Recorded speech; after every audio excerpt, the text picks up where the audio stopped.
O que aconteceria se a Amélie Poulain escrevesse um episódio de Star Trek?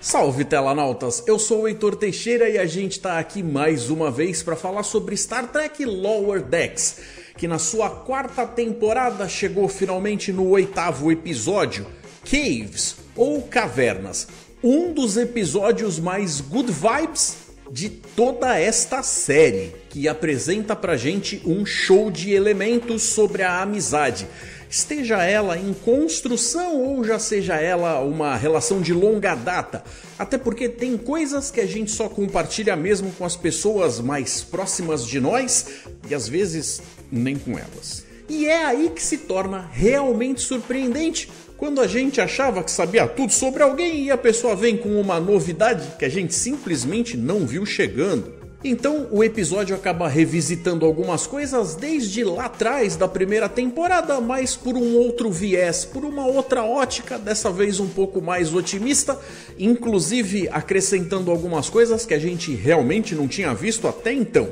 Historinhas que não tinham vindo à tona ainda e só surgem agora quando é conveniente. A ideia de contar histórias que se passam em cavernas ou tem elas como cenário de algum tipo ao longo das historinhas não é novidade ao longo de toda a franquia, tendo acontecido desde lá atrás da série original. Mas aqui, evidentemente, a gente vai ver isso sendo usado com o aspecto do humor característico, com esse jeito único da série Lower Decks. E é aí, claro, que quando os nossos amiguinhos se veem numa situação onde o que lhes resta é conversar sobre experiências prévias, eles acabam fazendo isso nesse episódio de um jeito que lembra muito um livro que saiu pela editora Aleph aqui no Brasil, chamado Kobayashi Maru, justamente de Star Trek, onde os personagens passam por uma situação que não tem nada a ver com caverna, mas onde também faz com que eles, para passarem o tempo, acabem contando cada um deles como foi a sua experiência no Kobayashi Maru. Coisas essas de historinhas que a gente acaba ficando, vejam vocês, surpresos com as atitudes, os planos e os desdobramentos das coisinhas que são vividas por cada um daqueles personagens que até então nós achávamos que conhecíamos. Ideia essa de episódio que, para não dizer que foi roubada, foi usada como inspiração para o roteiro de um dos episódios da série Space, Above and Beyond, que basicamente segue exatamente a mesma cartilha.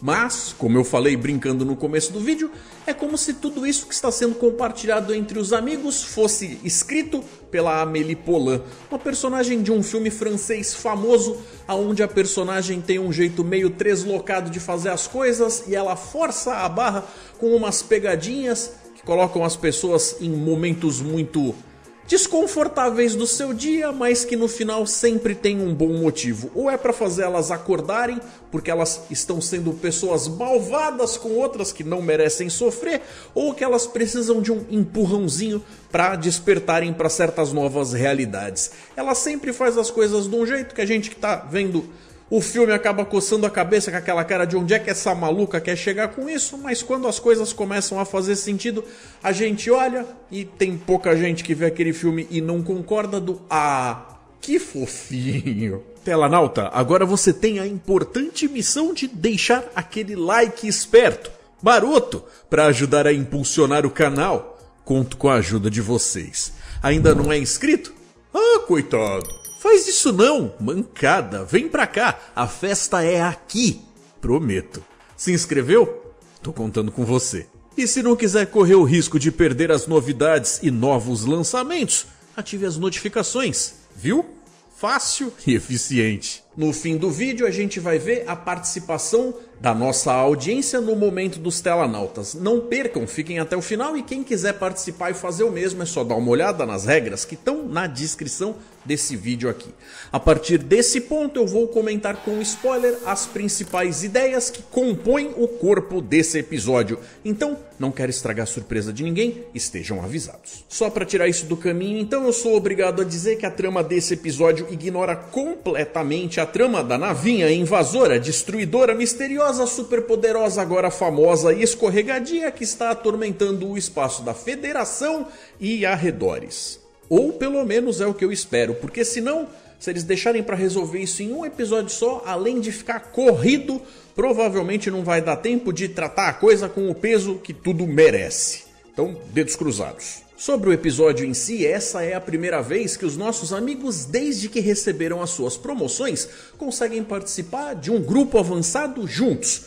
Sim, porque no outro episódio, quando eles foram para Ferengnar, apesar deles irem juntos, lá eles tiveram que se separar. Ao descobrir que essa é uma missão científica que envolve a exploração de uma caverna, a Mariner já fica imediatamente desapontada, porque ela sabe que isso significa que muito provavelmente isso vai seguir como outras tantas missões relatadas pela Frota Estelar de algo que vai eventualmente cair em algum tipo de desgraça. O que já é uma forma por si só dessa série aqui tirar sarro do que as outras amostras da franquia andaram fazendo ao colocar seus personagens em risco em situações muito parecidas com essa.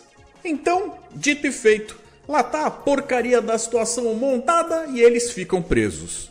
Às vezes o que a Mariner mais queria era estar errada. Então, como eu ia falando, dessa forma, eles são obrigados a compartilharem experiências de situações que eles viveram em separados, para com a ajuda de um pouquinho aqui e um pouquinho lá, eles conseguirem tentar arranjar um jeito de contornar essa situação na qual eles se encontram agora. E é dessas que a gente vê, com as historinhas individuais de cada um ali, que, por exemplo, com a do Boimler, a gente descobre que ele acabou meio que, entre aspas, ficando amigo do Levi, que é um outro participante da tripulação da Cerritos, que é um tremendo de um teórico da conspiração. O problema é que dessa vez o cara tava certo. Desde que eles colocam o pé naquela caverna, que não é essa aqui, é a da experiência anterior que eles tiveram, o cara já estava falando a respeito dos Vendorianos, que não são exatamente uma espécie nova para quem assistiu The Animated Series, também conhecido como TAS. Mais especificamente, no episódio 6 da primeira temporada, O Sobrevivente,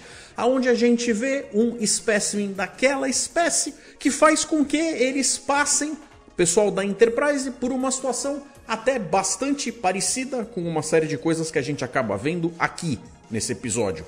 E mesmo a solução não é tão diferente assim. O Rutherford conta casualmente, como se não fosse uma grande coisa, a vez em que ele ficou grávido e teve um bebê com a doutora T'Ana. Sim, um bebê clone de uma situação bastante específica com uma outra participante científica que estava no grupo, que acaba colocando nele um clone de si mesma para depois transferir a consciência. Coisa assim, normal, que acontece sempre, tipo terça-feira à tarde. Coisa essa que me lembrou, por exemplo, a vez em que o Trip ficou grávido dessa alienígena carequinha aí. E é claro, ter ficado grávido fez com que o Rutherford tivesse a chance de conseguir conversar com o monstrão predador que estava lá na situação, causando todo o perigo e assim conseguindo arranjar um jeito de descobrir que na verdade o bicho não era irracional nem nada e acaba ajudando eles a sair daquela situação. Coisa essa que lembra muito uma outra vez também na série clássica, que também envolve caverna, onde o Spock acaba conseguindo falar com uma criatura que, ao contrário de nós que somos baseados em carbono, era baseada em silício, chamada Horta. Já a Mariner, na situação em que ela viveu, que era parecida com essa aqui, ela acabou no meio de todo o perrengue, passando por uma situação que fez com que ela, de certa forma, resolvesse lá as diferenças dela com o pessoal do turno Delta, que trabalha justamente durante a noite e não tem lá muita oportunidade de interagir com o pessoal que trabalha de dia. Então acaba criando uma certa rixinha que a gente já viu em outros episódios anteriores, ele citando que o pessoal às vezes compete, às vezes não se bica, mas nesse episodinho, dentro do episódio das coisas em que ela conta, ela mostra pra gente que tem uma coisa ali muito parecida com aquele episódio da série clássica The Deadly Years, onde o pessoal acaba envelhecendo, mas também mistura as coisas com uma certa fonte da juventude. E, vocês sabem, nada como uma tremenda dor nas costas para aproximar as pessoas, não é mesmo? E fica bem evidente que até esse ponto aqui, eles estão segurando o máximo que dá a historinha da Tendi, tá ávida por contar, mas também abre mão porque ela sabe que a historinha dela não chega a ser a mais parecida com essa situação que eles estão vivendo agora, porque nem aconteceu numa caverna. E, sem dúvidas, dá pra ver que a cada historinha que é contada, o pessoal que participou daquela situação acaba saindo dali com meio que a alma lavada, como se eles tivessem tido a chance de crescer como pessoas um pouquinho, seja resolvendo uma antiga treta, um desafeto ou aprendendo alguma coisa nova que vai fazer bem para eles em outro momento. São aquelas desgraças que elevam a alma bem na pegada da Amélie Poulain. E aí, no fim das contas, sem chegar como uma surpresa, é justamente a história da nossa amiga Verdinha Oriana, que acaba amarrando tudo com uma chave de ouro, e apesar de ter se passado num elevador, faz todo o sentido para poder celebrar a amizade e a interação que esses quatro têm e o como eles conseguem atravessar um momento difícil, exatamente como esse aqui. Então, no fim das contas, a história dela era relevante, sim. Em relação ao episódio como um todo, era mais um plano benigno dos Vendorianos? Era sim. Teve todo o espírito do otimismo de Star Trek? Teve sim. Foi então um episódio maluco e divertido como sempre, e devo acrescentar que foi mais um que tem múltiplas formas de ser interpretado. Eu vou achar muito divertido ver o que outras pessoas acharam sobre o que viram aqui. Então, por favor, comentem.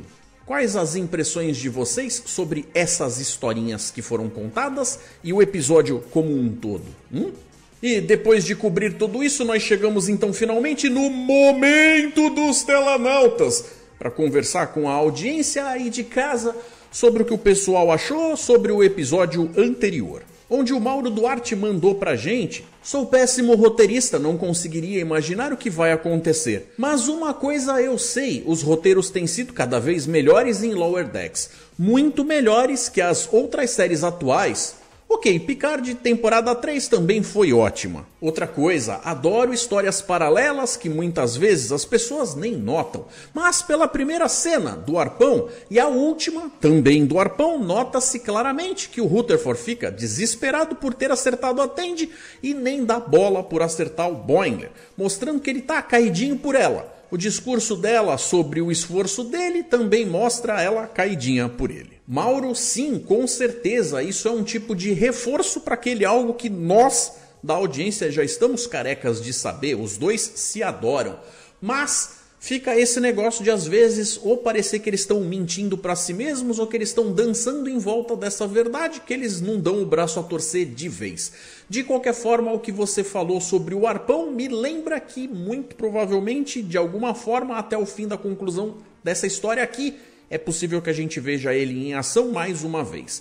Já que as coisinhas que são plantadas desde o começo da temporada e que falam a respeito da tal navinha misteriosa podem ser colocados todos de uma vez só, juntos, para fazer com que a gente tenha uma entrega amarrada num pacote bonitinho. Será? Já o Roduk Tov pergunta: o que Continuum será que aparece para corrigir a bagunça da navezinha? Ou na Guerra Temporal alguém aparece, como em Star Trek Strange New Worlds? Ou até o Daniel de Enterprise? Roduk Tov, vou falar para você que, como eu tô falando já e jogando as minhas teorias, os meus votos de que talvez isso tenha alguma coisa a ver com a Guerra Fria temporal, eu acho muito mais fácil que sim, existam agentes interferindo que venham a se apresentar e talvez coloquem algo para ser desenvolvido de forma mais extensa numa futura temporada ou quem sabe até em uma outra série, do que necessariamente a interferência do pessoal do Continuum.